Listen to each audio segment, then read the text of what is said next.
It's time to play the music. It's time to let them know. It's time for our review of the Muppet Mayhem show. And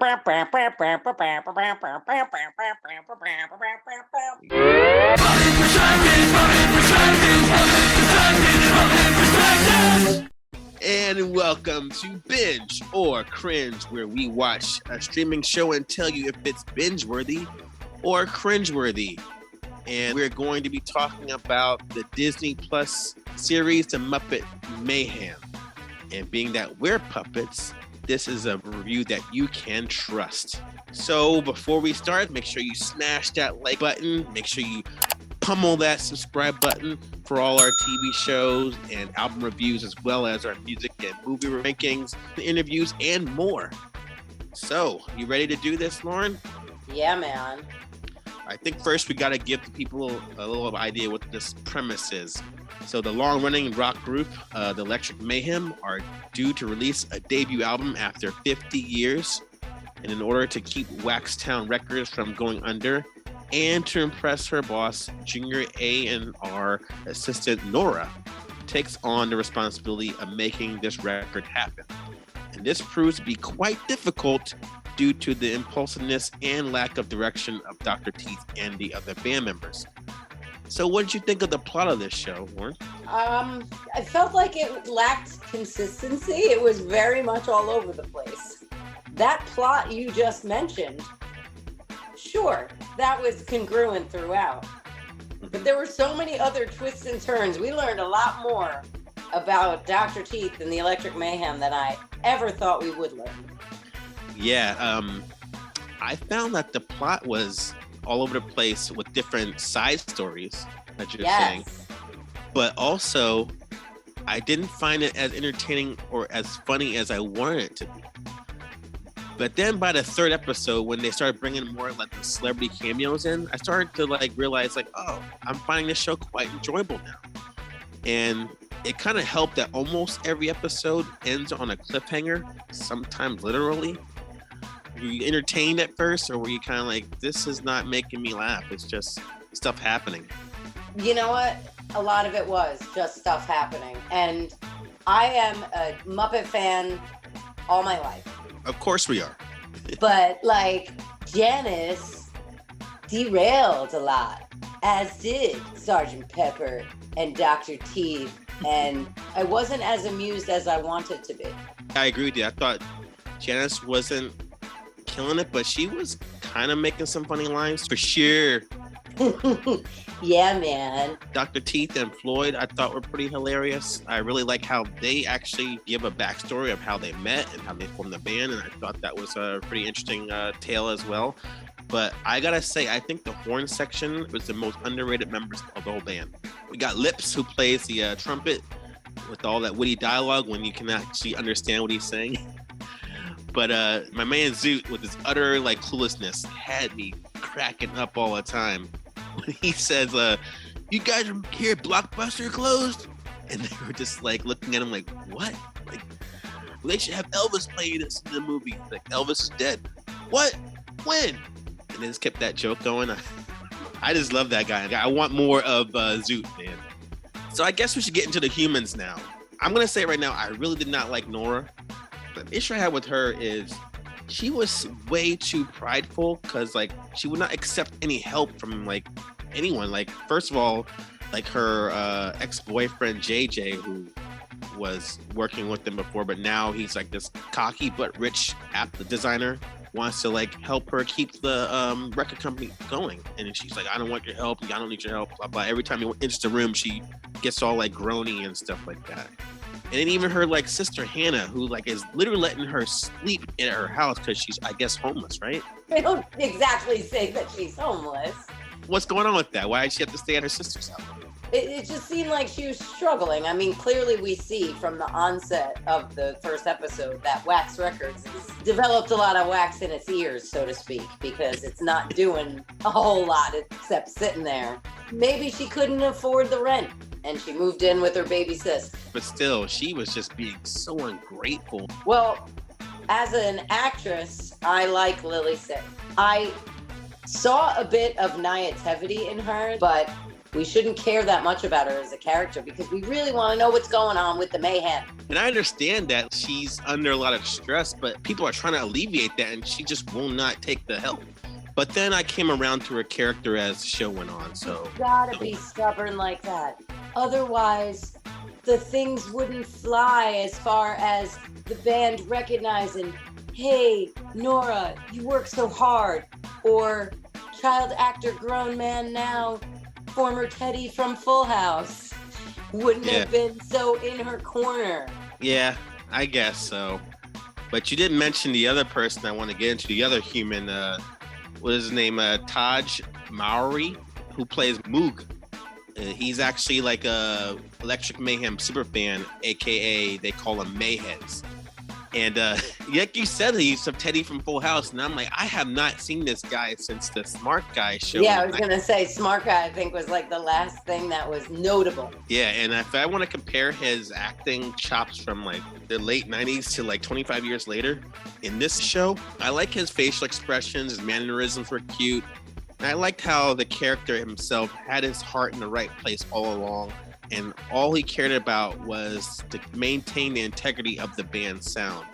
So, all right, let's get to some other humans. Start on the amount of famous people in here. So many. We got Morgan Freeman shows up. We got directors like Peter Jackson. We got Kevin Smith. Basically, I'm at the point now with Kevin Smith where he's taking all the fun out of self-deprecating humor. Because I'm like, we get it. You suck. Like, stop mentioning your shitty films and how much critics hate them. We get it. All that aside, I thought that particular episode was like the peak of the series. And I know people are like, oh, of course you're biased puppets. You're going to criticize all the human actors. So I will say this. This is a hot take.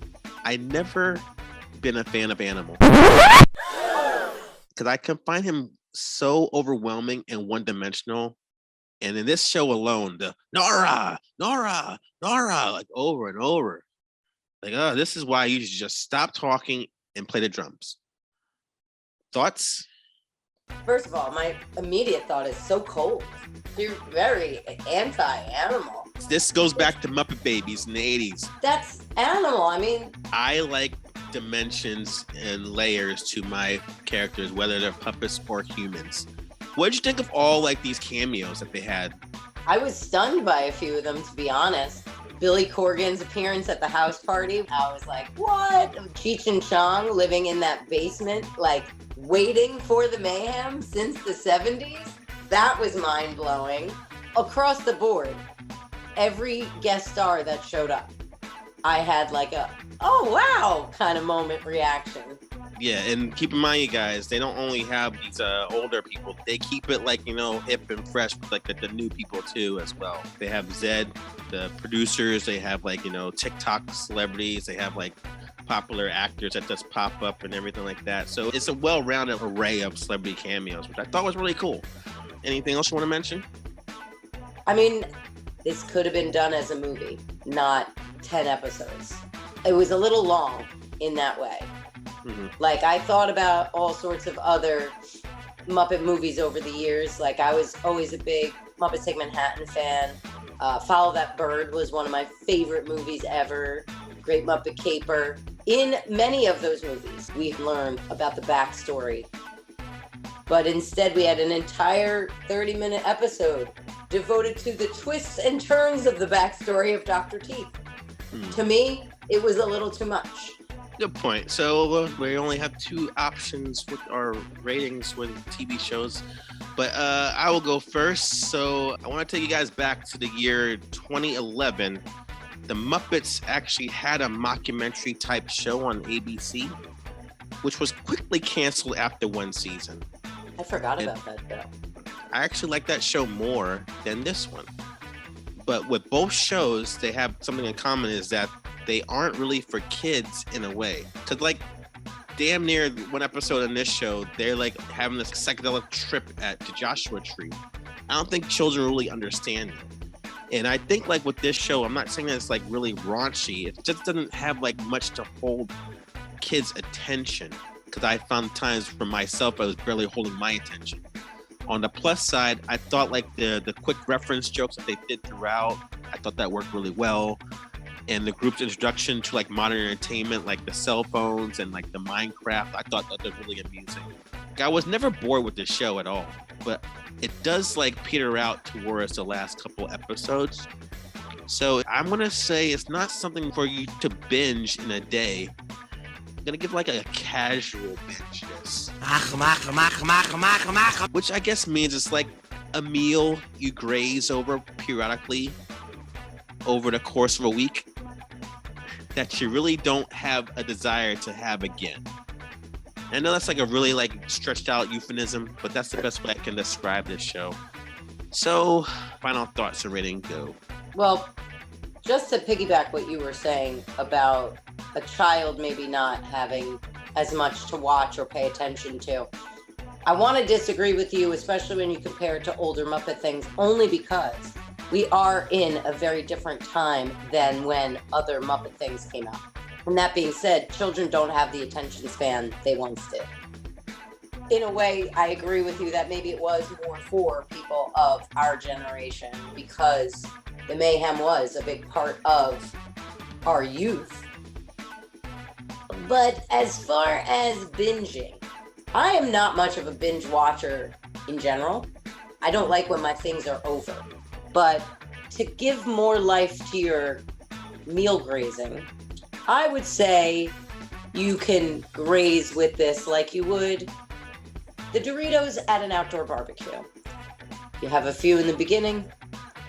As the party goes on, you've had your hot dog and your hamburger. Oh, look, there's still some Doritos. I'll have some. 8 o'clock at night, the sun's going down. Everyone's still hanging out at the barbecue. Oh, the Doritos are still out. And now they're not even crunchy anymore. So be slow like your Dorito eating with your Muppet Mayhem watching. I think you'll lose interest as a grown-up watching a show that's really designed for family watching. And if you are a parent and you're going to watch it with your kid, make it a treat, like, one on Friday night, one on Saturday night. Piecemeal it. Okay, piecemeal, occasional binge this. Yeah, it was cute. It wasn't cringy at all. It's just not bingy at all. Yeah, we gotta figure out like a medium thing for our rating. So we'll work on that, guys. But yeah, so if you saw the show, make sure you comment below your thoughts. And this has been our review of the Muppets Mayhem.